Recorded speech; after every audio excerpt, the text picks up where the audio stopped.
Hey, it's your guy, B. I am coming to you from Delaware, Ohio. About 2 months ago, I had an accident.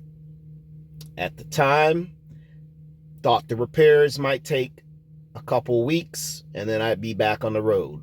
Well, 2 months later, I am not on the road, but I am at the facility where my truck was towed so that equipment that belonged to the company that I was leased onto can be taken off and transported and delivered back to that company.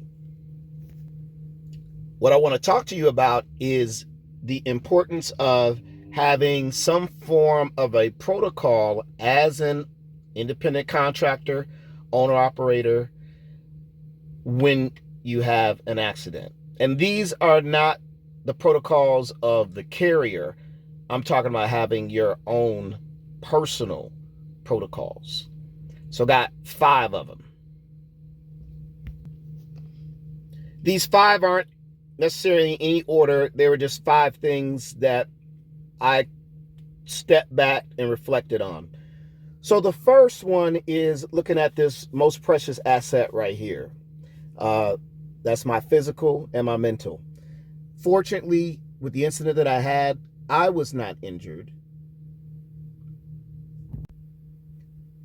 As I was saying, I wasn't injured. However, I was definitely a little shaken with everything that happened and with all the stuff that was going on, with trying to figure out how much it was going to cost to repair the vehicle, to then finding out that the insurance totaled it out, to dealing with the insurance claim. It was like a lot of things. So just be aware, take care of yourself, your mental, as best as possible. Try to make sure you're getting proper rest, restful sleep. Also, try to make sure you're also getting your nutrition, getting some movement in to help to manage that stress, because that can be a stressful situation, the accident in itself, but probably more stressful is the aftermath. Excuse me. Number 2, the second protocol I would encourage you to look at having for yourself is what you're going to do in case of an accident, especially if you are utilizing perhaps your own insurance that's separate from the carrier. Well, what do you mean? Well, my vehicle ended up being towed from the crash site to a towing facility, which I didn't have any choice because the sheriff ended up calling in the tow. When we determined what was going on with the claim and that was in place, the vehicle was towed to a facility to get a quote for repairs. So that was another tow. Then, when the vehicle was deemed to be totaled out, it was towed to a storage facility for the insurance company. The reason that I'm here today is because I had to have the vehicle towed out of the insurance's sort of storage lot to the facility that I was leased onto so that equipment can be removed.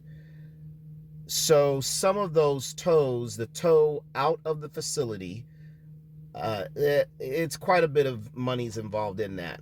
Perhaps in an updated video, I'll give you those estimates. However, all I'm just saying is have an idea of a protocol if you end up towing. So you might want to identify some companies that would perform interstate or regional towing, so that when that happens, you can have a little bit more control about where your vehicle is going to go. I was not really in control of the situation at all, so I just kind of had to go with the flow with things. So perhaps if I could have gotten my vehicle back to my place, trusted mechanics and all that, perhaps the outcome would be different in terms of my truck not being totaled out. So also in prearranging those things, I've now dealt with a lot of towing companies. There's some companies that have, again, a national or regional sort of reach where you can set up some payment arrangements, credit, and that whole thing. So that's not something that you're worried about too. So I was having to move some things around in order to have some of these last tows performed. The third accident protocol to keep in mind is looking at accommodations and movements. The day of the accident, I happen to have a membership with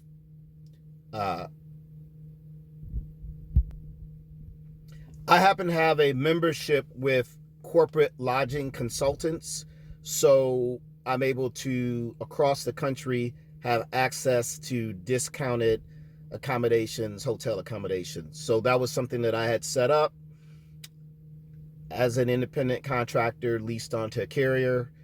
So I didn't have to go through the carrier to try to put me up in a hotel and all that.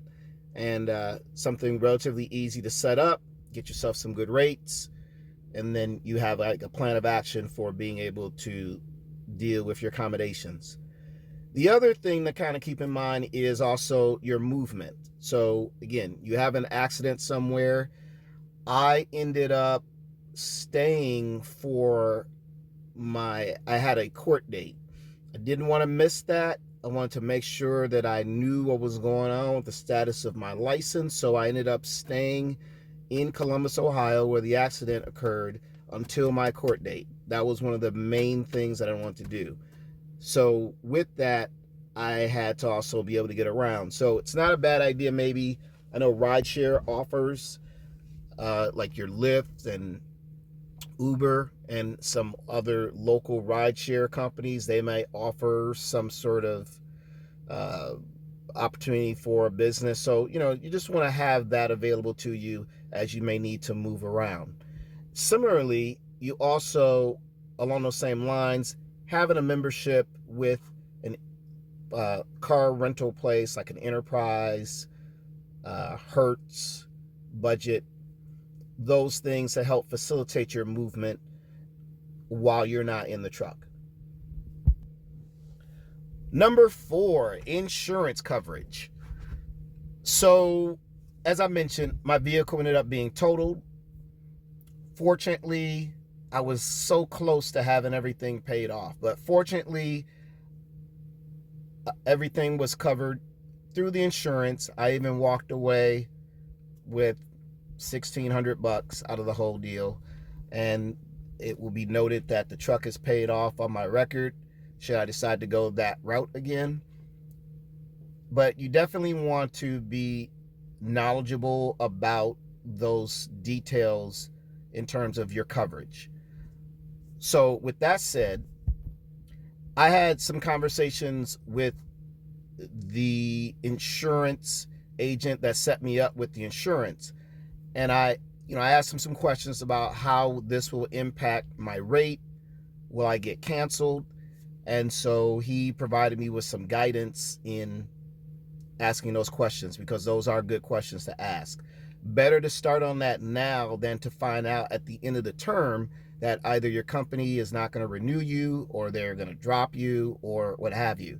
So he mentioned just knowing what your loss rate is, loss run rate is, things of that nature, and just basically being able to have an idea of what that cost is going to be going into another term, so that you can either continue on with them or shop for alternatives. The other thing that was mentioned was, we had talked about that at the beginning of the year, that is my agent and I, that I was looking to get like a business owner's policy. And so with a business owner's policy, that provides some protections, income protections. And I wish I had had that. And we were working towards that, and it was just didn't happen in a timely manner. Also, one of the reasons why it didn't happen was, if I'm not mistaken, the requirement was that you had to have a commercial address, an actual business address outside of your residential. The way that I was set up, my business address is my residential address. So we weren't able to get to that point. But definitely, again, looking at this again, we'll have that in place. The income replacement would have put me in a much better position to carry on the business. Now I'm going to have to do some different things for a period of time to kind of get back rolling. But business owners policy. So in short, just check your insurance policy. Have communication with your agent, whoever sets you up with, and just even go through the scenario. Hey, if something happened, how would things work out? How are things covered? Perhaps there's some of those other services in there that might relate, or you can maybe add some things to your policy to make you as whole as possible, and also be able to sort of not have to start from ground zero with your business, but where you can kind of pick up with some tools. And the last protocol that I would encourage you to have, and this will require you to go back and familiarize yourself with your independent contractor agreement. I would pay attention to 3 sections, okay? 3 sections. One of those sections would be, what is the policy on terminating a contract? Under what circumstances will your contract be terminated? So, as I mentioned, or I'm not sure if I did, my contract was terminated due to the nature of the kind of accident that I had. And that was a decision that was not made by the terminal. That decision was made by the corporate safety department.